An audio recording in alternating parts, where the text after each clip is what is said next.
Hello everyone, I am Harshita. I welcome all the audience who logged in from across the world to our health talk session. In the last session, we had discussed about arthritis, and still if you have any queries, please put it in a comment box. Our expert will going to answer in upcoming session. In this session, today we are going to discuss about total hip replacement from our expert Dr. Mohan Puttaswamy. Before welcoming our doctor, I would like to give a small introduction about him. He completed his post-graduation from Madras Medical College, topping the university with 2 gold medals. Then he worked as assistant and associate professor at PS Medical College. Then he moved to complete his fellowship training to America in the subject of joint replacement. Then he moved to Harvard University to complete his fellowship on pediatric orthopedic. From last 7 years, he is working as senior consultant at Fortis Hospital, which is located at Bannerghatta Road, Bangalore. Let's welcome our doctor, Dr. Mohan Puttaswamy. So it's a pleasure being with Health Talks. Thanks, Ms. Harshita. Thanks for a warm introduction. It's nice being here. I'm happy that your audience are going to benefit with the discussion we are going to have.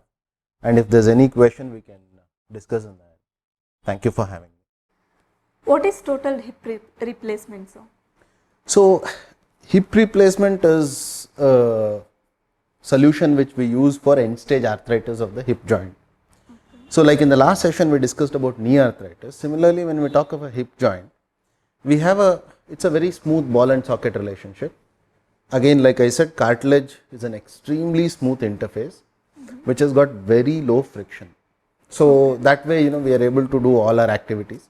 But when the cartilage wears off for multiple reasons, then bone rubs against bone. The same process which can happen in the knee joint can happen in the hip joint, and that is what we call as an end stage arthritis. So when there is an end stage arthritis, today the standard of care is a total hip replacement as a solution for end stage arthritis. So that is a total hip replacement. Okay. When does one need to do this total hip replacement? So when we talk of total hip replacement, the multiple, like I said, the final solution, the final problem is an end stage arthritis. Okay. But when we are looking at what are the causes of end stage arthritis, it depends on the geography. Luckily, in our Indian subcontinent and in the Asian population generally, we don't see that amount of severe primary osteoarthritis of the hip joint. Like in the knee joint, the first indication is a primary osteoarthritis of the knee joint. Likewise, in the Western data, Europeans and Americans, majority of the Caucasian race, even in African American race, primary arthritis of the hip joint is commonly noted. Whereas in the Asian population, it is unlikely for somebody to have a primary osteoarthritis. Then there are certain structural problems which can be, we call them as a group, they are called as dysplasias. So in childhood disorders are there something called as Perthes disease or DDH. All of these things can lead to end stage arthritis, and we'll have to do a hip replacement. But a vast majority of arthritis in the Indian subcontinent is for a problem we call as avascular necrosis, where it doesn't start off as a problem of the cartilage. This is the ball on which you have a smooth cartilage. In avascular necrosis, what happens is the health of the ball becomes a problem, where the bone dies and the bone collapses. Because there is no structural collapse for the cartilage, secondarily because of bone collapse, the cartilage collapses, and that leads to end stage arthritis. In India, almost 50-60% of the hip replacement is done for what we call as AVN with secondary degenerative arthritis. So these are the broad conditions. And lastly, in trauma, so many times we get fractures which cannot be salvaged, and in those non-salvageable, non-fixable trauma, we do a hip replacement. So these are the indications for a hip replacement. Okay, after this hip replacement, so this new hip, how long it will be the best? So, okay, if I understand your question right, so what is the lifetime of a hip replacement? So, a hip replacement easily with the present generation of design, around 15 to 20 years longevity is a very easy possibility. When we look at the data, again registry data and long-term studies, 90% of the hip replacement survive even up to about 20 years. So, it is a phenomenal surgery. In fact, in the last century, it was called as a surgery of the century because it made tremendous improvement in quality of life. Okay. So, I read on Google that anterior approach, hip replacement, that is the best one. So, even this is our online question also. So, what is your thought on that? Okay, so see, approach to the hip replacement is basically surgeon dependent and their training dependence. So there are vast majority of hip replacement, about 80% of them, surgeons, their mentors are trained in a particular approach. Majority of it is called as a posterior approach. That is, we go from the back of the hip joint.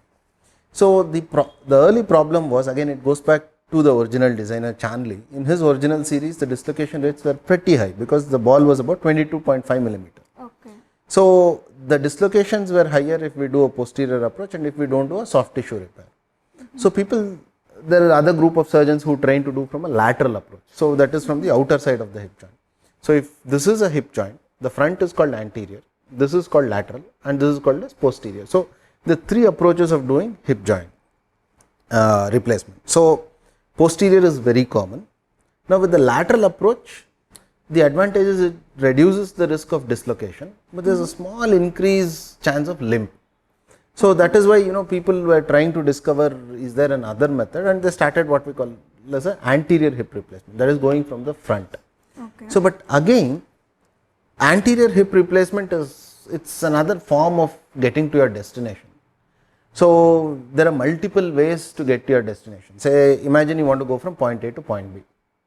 Now you can go in a two-wheeler, you can take a train, or you can take a cab. So either ways, if proper rules are followed, you will be able to reach your destination safely.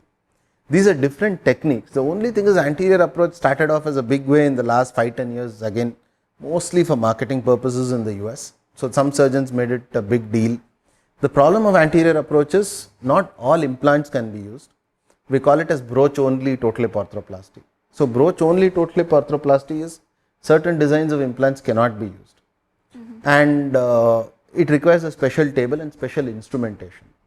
So what I believe, at least in my practice, I believe in approach neutrality. So in obese people where the risk of dislocation is not high, but if we do a lateral approach, limb can be higher, I do a posterior approach for primary total hip. In very thin lean people, I do a lateral approach total hip replacement. See, in my fellowship, I trained with my mentor who was one of the experts of anterior hip replacement. Can I do anterior hip? Absolutely yes. But because it requires certain implant limitations, design limitations, anterior is not very commonly done in our country. It requires a special table. In the US, there was a table called as a HANA table that was being used. But overall, approaches don't make a big difference. A well-trained surgeon can do a good hip replacement in any approach. Got it. So sometimes surgery may fail, hip replacement may fail. So why? What is the answer for that? Okay, so when we look at a hip replacement, so basically you are looking at a hip replacement design here. This is a slightly older design. We call it as a cemented total hip. This is a highly polished plastic surface which gets fixed into the socket piece, we call it as acetabulum, and this metal piece goes into the thigh bone. So there is a smooth friction free movement which happens here.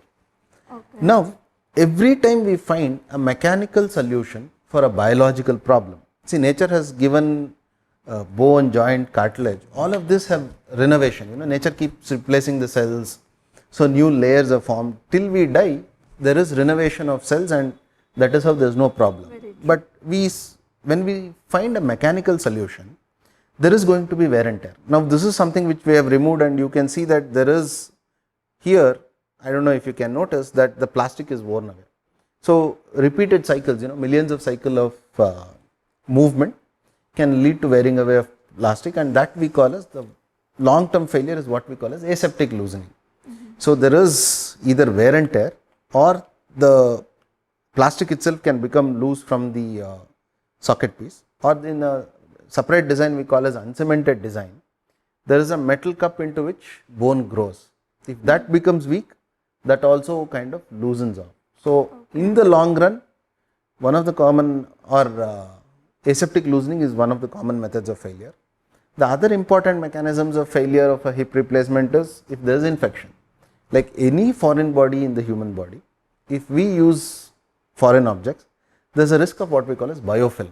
Once a biofilm forms, the bugs go and stay there. They form a layer in which antibiotics cannot penetrate.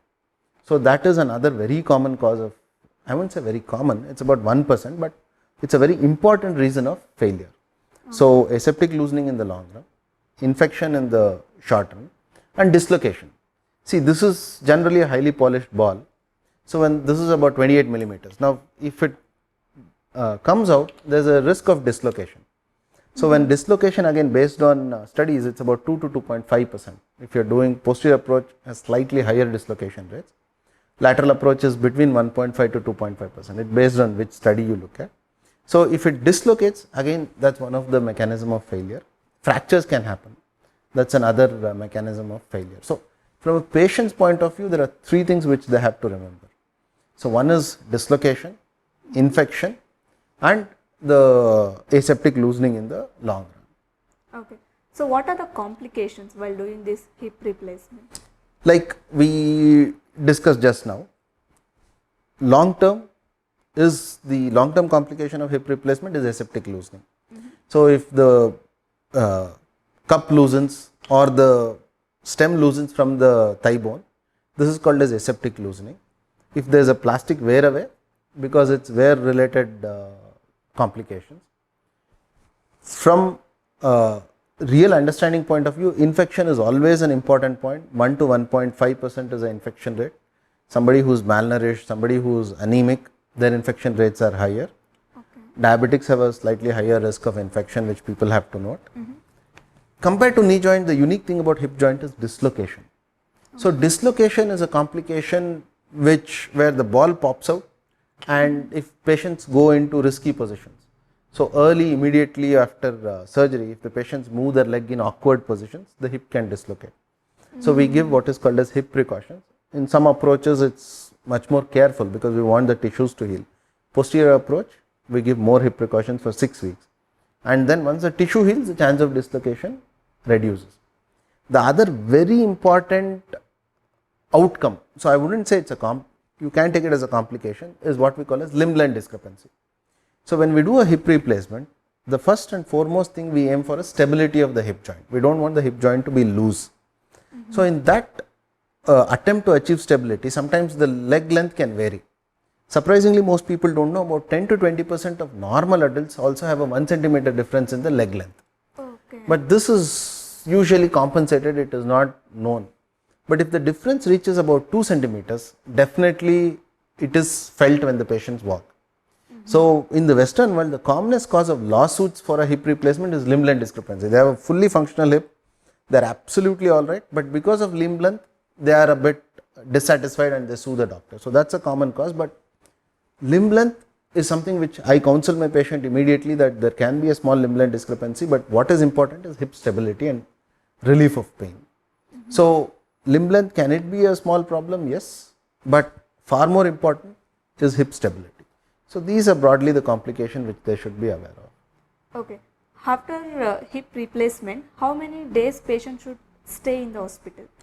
So for any joint replacement surgery, with modern protocols and modern techniques, the stay in the hospital is going to be 3 to 4 days. Okay. So immediately say, I admit the patient, if it is early morning, my morning slots, they get admitted the previous night. The heart, lung, kidneys are evaluated, the anesthetist, the cardiologists all take a look. Once we get the physician clearance, only then we proceed. If it's in the afternoon slot, sometimes I get them admitted early in the morning. The health optimization is all done before surgery. They're evaluated by the anesthetist beforehand. The anesthetists see them, so any correctable factors are there, we correct them, and then admit the patient. So the surgery itself should last about an hour and a half to 2 hours.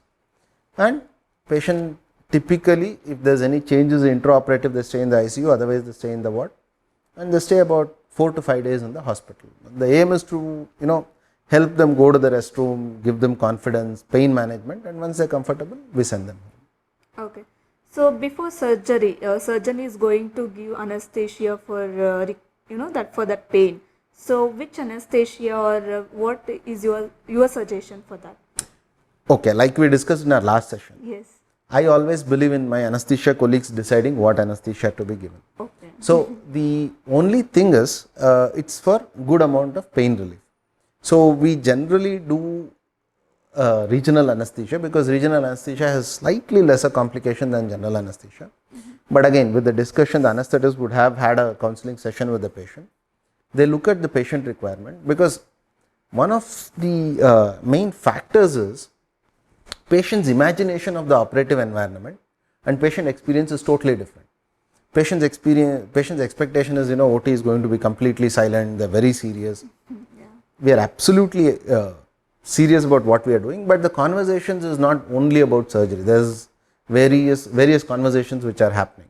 So some patients want to just go to sleep and wake up with the surgery being done. So with all these factored in, we pick a particular form of anesthesia, but irrespective of the technique and the anesthesia used, it is about safety protocols. Majority of hospitals today have good safety protocols, and when we use those safety protocols, anesthesia is not a very risky endeavor. So about 1 in 200 patients can have mild to moderate complications after anesthesia, throat irritation and things like that, but overall modern anesthesia is pretty safe. Okay, how long surgery may take? So like I said, the skin to skin is what we speak about as surgeons, but from a patient's attender's point of view, it is what is the time when they're taken into the OT to the time they're taken out of the OT. So I always tell my patients the skin to skin time is about 1.5 hours, about 90 minutes is what we need. Okay. But overall, from a family relative waiting outside's point of view, it will be about 4 to 5 hours. It is surprising that, the preparation time necessary for a joint replacement is totally different than any other procedure. So from the time the patient, it takes about 45 minutes to an hour to give anesthesia. Then we prepare for about half an hour to 45 minutes. Clean the surface of the skin, then paint, drape. So it's almost like a ballet. There's a lot of background work which goes. Only then we put our incision. We have to position in a particular position. So once the incision closure is done, again we bring back the patient, monitor them. Only when they're safely to be wheeled out, they come out. So from a attender's perspective, waiting outside, it's about 4 hours to 5 hours. Whereas from a surgeon's perspective, it's about 1.5 hours. Okay. How long the patient should use the walker cane? So when it comes to hip replacement, I always encourage my patients to walk with a walker. So they have to use a walker for the first 3 to 4 weeks. Walker, except in very young patients where we mobilize them with a cane, majority of patients we mobilize them with a walker because it gives good stable support. So once their pain goes down, confidence increases, the muscles around the hip joint recover after it's healed, which takes about 3 weeks, they can transition to a cane.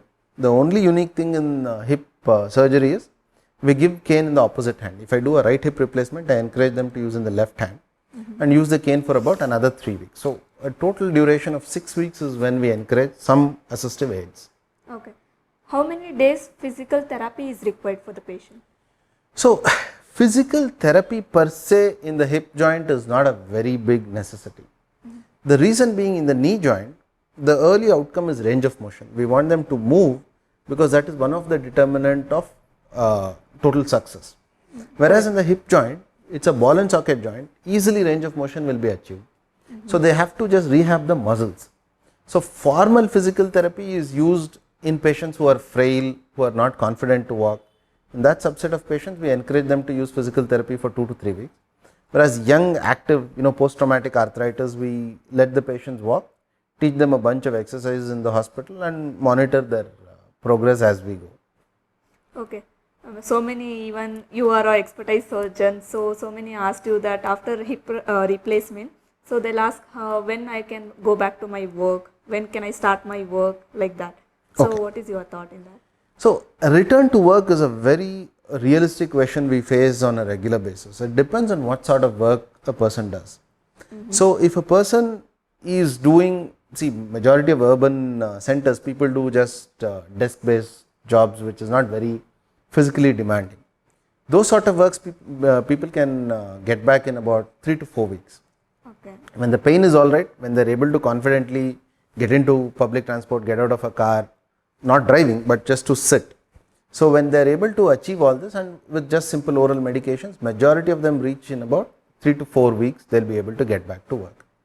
Then there's another subset of our patients, patients who do manual labor. So in those sort of patients, we generally ask them to wait for about 2 months before they return to heavy physical activity, with the advice that they should not lift heavy weights. They can, walking is fine, but lifting heavy weights, carrying loads is not a great idea after a hip replacement surgery. Even for the driving also, you are So going to suggest. driving, we encourage them to wait for about 6 to 8 weeks. So it is about confidence of moving the leg.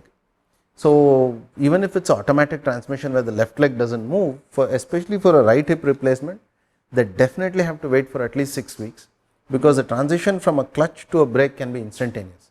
Correct. So if they are not able to do it, then they can meet with an accident. So we encourage them to wait for 6 to 8 weeks and then start driving a car. Again, for two-wheeler, my advice has always been that if possible, don't drive. If you have to drive, wait for 2 to 3 months. Now, is there a very great scientific evidence for it? No, it's just out of experience, in which I suggest wait for 2 to 3 months when the hip joint becomes more stable and they get more confidence to drive. Okay. When they can start sexual activities?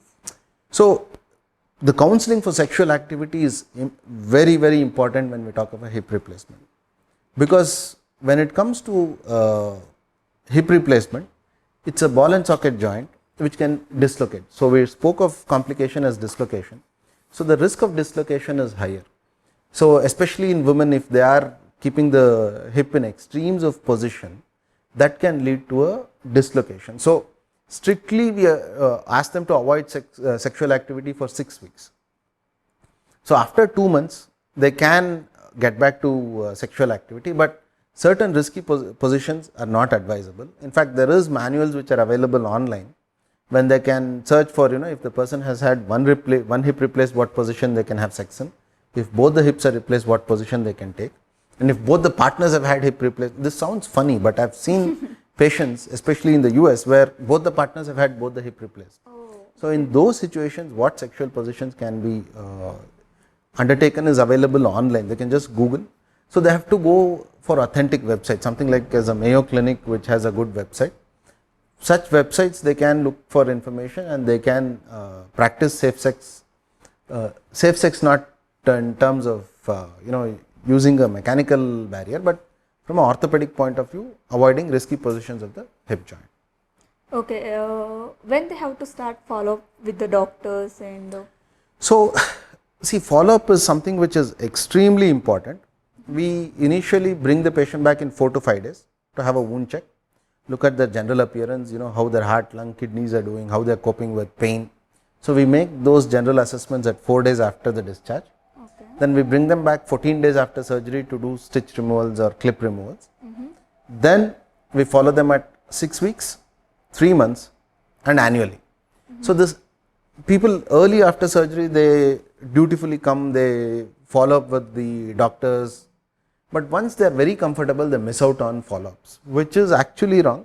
At least once in 2 years or once in 3 years, they have to go back to their surgeon and have a routine follow-up to see if there's any complication which is happening.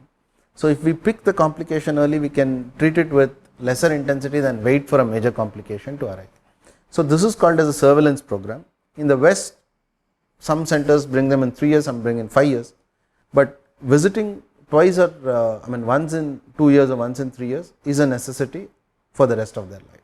Okay, what are the sports they can involve themselves after this replacement? See, sporting activity, again, expectations. What expectations people have is critical, and how do we set the tone? So what I tell my patients is, after hip replacement surgery, they can do non-impact sports. So non-impact sports as in brisk walk. So, just playing shuttle badminton without too much of intensity. And any impact sport, any jumping where you land on the, high intensity jumping and landing, soccer, hockey where there is a risk of dislocation, has to be avoided. Because it is to improve quality of life, but not to make recreational activity a very important aspect. So in the West, golfing is a big issue. So in people who are avid golfers, we say certain precautions because you don't want a dislocation when they squat down. But in our country, the best activities are cycling, walking and swimming. So these things they can do unlimited for their fitness activity. Any high impact sports, generally we discourage because of complications. Okay. According to you, which is the best hip replacement? So this is a very loaded question. So there is nothing called as best hip replacement. Again, I'll go back to my analogy of how the innovation cycle happens. So hip replacement goes back to one great man called John Chanley. So he started off with this principle of low friction arthroplasty. He did a ton of experiments. So this is one of his kind of babies, where he found out that high density polyethylene against a metal prosthesis which is a highly polished ball. Okay. So this was original Chanley design, which gave good function, and to fix this metal into the bone, there is something called as bone cement. So with this we get a stable hip replacement. So Chanley started off in the 1960s and popularized hip replacement in the 1970s in the United Kingdom. Then the philosophy again was taken up by multiple surgeons, multiple designers, multiple companies, and a new problem arose in the 80s, which was basically this stem was becoming loose. Okay. So it was labeled as cement disease, and they wanted to avoid this problem, this particular problem. So what they designed is a metal prosthesis into which bone will grow directly. So here is one such design where you can see that the surface of the metal is rough. Yes. Both on the socket piece side as well as on the stem side, they roughen the surface. Now with this new design, bone started growing directly into the metal. Now this was the uncemented designs which came in, and then various generations of uncemented designs came in. So broadly there are two philosophies of hip replacement. So there was a third thing which I will come to you in a little bit. So uncemented is a rough surface into which bone grows. Cemented is a highly polished surface and a plastic which we put a bone cement, fix it there, bone cement here, fix it into the thigh bone, and this gives a stable hip joint to move on. A well done cemented, a well done uncemented today has almost the same lifespan. In fact, if we still look at the data critically, cemented hip replacements have a slightly better survivorship. Okay. But that comes with what design we look at, what registry data we look at. Easily about 20-25 years of lifespan is expected in either hip replacement. Then for a short period of time there was something called a surface arthroplasty, which was a big thing which came in. It was a highly polished metal surface which was uncemented cup which is fixed into the acetabulum, and there was just a small ball. There was no stem which goes into the thigh bone. There was just a small stick on which you had a metal ball which articulated. That was called a surface arthroplasty, which became a rage. It was there for about 10 years. Then in the last decade, between 2001 to 2010, a ton of problems of surface arthroplasty happened because of one implant called ASR. So that was a borderline disaster. Then people started doing research on metal on metal. The bearing surface was hard on hard. So in that research, now metal on metal is highly discredited. There's no, in the UK still some surgeons and some patients are using it, but we need a metal surveillance, we have to do metal ion testing. So it's a whole new chapter. So but the bottom line is, as of today, given the technology and techniques available, surface arthroplasty I would not prefer to my patient. Then talking of the bearing surfaces, so there are broadly 3 bearings which are available. So what you see here is a stainless steel or a cobalt chrome head which is metal, and this is a plastic. Now in uncemented cup, this plastic liner gets hooked onto the uncemented cup. This has a smooth friction free movement. So this is called hard on soft bearing, where a hard surface like metal rubs against a smooth surface, softer surface like plastic. Then there is another hard surface which is called a ceramic. Ceramic is expensive, so but the wearing away of plastic is less with a ceramic head. So in younger individuals we prefer a ceramic head, and that has a smooth friction free movement. Then like I was telling, a hard on hard surface is where a metal rubs against a metal. Now hard on hard because of all the ion related problems has been discouraged. Now, why this is important is the latest generation of uncemented hip replacements will cost even up to 2 lakhs in the Indian market today, whereas a simple imported cemented design is available for 50,000. There is a huge cost differential involved, but in well trained hands with safe surgical techniques, the long term outcomes are pretty much same. Both with uncemented and cemented, we can easily expect a lifespan of 20 years. It depends on the proper technique usage and the right implant choices. If we use, both will do a good job. Okay. So what is your thought on surface replacement? Like we discussed, surface replacement had this whole bad experience with one implant called as ASR. So ASR, they made a design change. It was initially considered a revolutionary thing because it's a large ball against a large socket piece. Most hip replacement in contemporary practice, this ball diameter comes up to about 32 millimeters. Now this is a 28 millimeter ball. 32 is what we can average use in most patients. In some large patients, we can go up to 36 millimeter.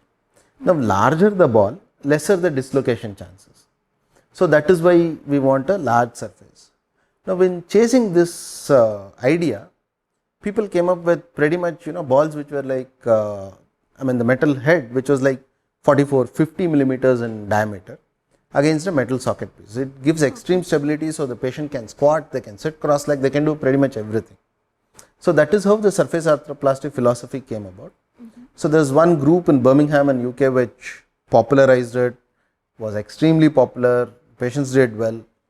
So this was taken to another extreme by this ASR design, but ASR, because of problems of metal ions, see most cups, most metals which we use, they are titanium alloys, so they end up releasing cobalt and chromium into the blood. So cobalt chrome after a certain value in the blood can lead to a lot of issues. So a significant proportion of patients after ASR started having heart related issue, deafness, visual abnormalities, some people lost vision. So it was a disaster for the company which designed. So surface arthroplasty became an extremely controversial topic. So even in India, I have revised a few surface arthroplasties. Even at the end of it, patients don't know if the side effect is because of the surgery they had, any problem they have in their body, they end up associating with the hip replacement they've had. So generally, I've moved away from metal on metal hip replacement or surface arthroplasty. But there are, I go to conferences, international conferences, there are people who are extremely passionate about metal on metal even today, especially the surface arthroplasty. Okay. But in my practice, I discourage usage of metal on metal based on my training and what complications I have seen. Generally, I don't recommend a surface arthroplasty. Okay. Thank you so much for your sharing all your knowledge with us, and it's our pleasure. And yeah. So again, it's always nice to sort out some basic misconceptions which people have. If this conversation has helped any of your audience, it's a time well spent. Yes, sir. Even our audience is going to put their comments in a comment box. Definitely, I'll contact you for all for the answers. Absolutely. All the queries. Yes.